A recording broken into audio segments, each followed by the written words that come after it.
Le ministre de la Culture a fait hier un petit crochet par La Ciotat. Et pour se rendre à l'Eden Théâtre, ce cinéma où le premier film a été projeté en 1895 et il va être rénové l'an prochain.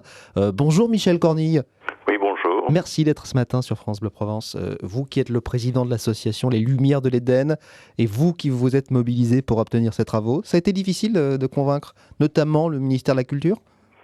Oh, certainement, puisque c'est un combat de plus de 30 ans qui a été mené par des équipes successives, notamment celles qui ont organisé un festival du berceau du cinéma pendant 30 ans pour attirer l'attention du monde culturel et du monde économique et politique, bien sûr. Ça n'intéressait personne, le premier cinéma de l'histoire Bizarrement, c'est un paradoxe de l'histoire. Il était complètement tombé dans l'oubli. Il a fallu que des ciotadins exhument du musée des traces du passage des Frères Lumière dans cette ville et de la construction de l'Éden en 1889.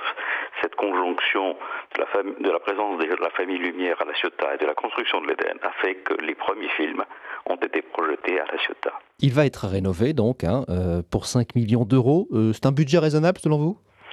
Pour moi, c'est toujours trop cher, bien sûr, puisque c'est ce qui a été l'obstacle à la reconstruction. Mais maintenant qu'ils sont réunis, nous trouvons la somme tout à fait convenable. Bon, l'Éden, est-ce qu'il va ressembler au cinéma d'origine, là où les Frères Lumière ont projeté leurs films ? Alors, le but, c'est de le reconstruire exactement à l'identique de ce qu'il était, mais en y incluant évidemment les nouvelles technologies. C'est-à-dire qu'on aura du cinéma numérique, c'est ça ? Absolument. Ouais. En 3D, non, quand même pas ?